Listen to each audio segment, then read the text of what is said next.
కేంద్రీయ ఎన్నికల చీఫ్ రాజీవ్ కుమార్ని కలిసిన ప్రజాశాంతి పార్టీ అధ్యక్షులు కేఏ పాల్ ఆంధ్రప్రదేశ్ ఎన్నికలు చివరి దశలో పెట్టాలని కోరాను.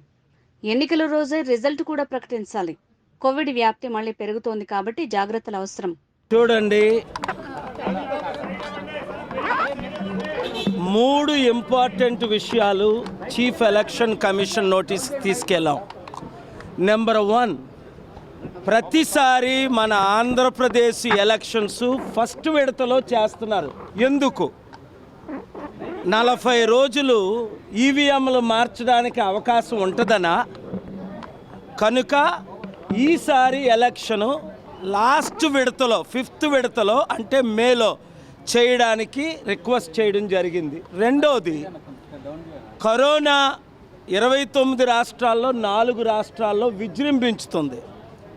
ముఖ్యంగా ఆంధ్రప్రదేశ్లో, తెలంగాణలో కేసులు ఎక్కువయ్యాయి. కనుక కరోనా మార్చి ఏప్రిల్ వరకు ఇంకా ఎక్కువ పేషెంట్లు వస్తారు. కనుక మే ఎండింగ్లో కానీ జూన్లో కానీ ఎలక్షన్ కండక్ట్ చేయాలని రిక్వెస్ట్ చేయడం జరిగింది. మూడవ విషయం ఏమిటంటే, ఎలక్షన్ అయిన వెంటనే ఓట్లు లెక్కించాలి. ప్రపంచంలో 120 డెమోక్రసీ దేశాల్లో, ప్రజాస్వామ్యం ఉన్న దేశాల్లో ఎలక్షన్ 6 గంటలకైతే 6 గంటలకే లెక్కలు. డబ్బాలు 3 రోజులు దాయడం, 30 రోజులు దాయడం, 40 రోజులు దాయడం, డబ్బాలు కనిపించలేదండం, బలగాలు సరిపోలేదండం, ఇవన్నీ డ్రామాలు వద్దు. ఈ 3 కారణాలుగా ఎలక్షన్స్ ఏప్రిల్ ఎండింగ్ తర్వాత లాస్ట్ ఫేజ్ మే 2nd వీక్ 3rd వీక్లో చేయమన్నాం.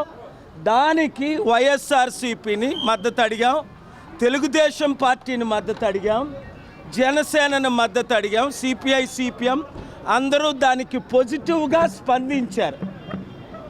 ఎలక్షన్స్ అన్నిటికంటే ఇంపార్టెంట్. ఓటర్లారా, నమోదు చేసుకోండి. ఈ అవినీతి ఓటర్ల లిస్టు తీసేయమని కూడా రిక్వెస్ట్ చేయడం జరిగింది. మరలా నాది ఎక్స్క్లూజివ్ మీటింగ్ ఈరోజు రేపు చీఫ్ ఎలక్షన్ కమిషనర్ గారితో ఉన్న తర్వాత నేను మీకు అప్డేట్ చేస్తాను.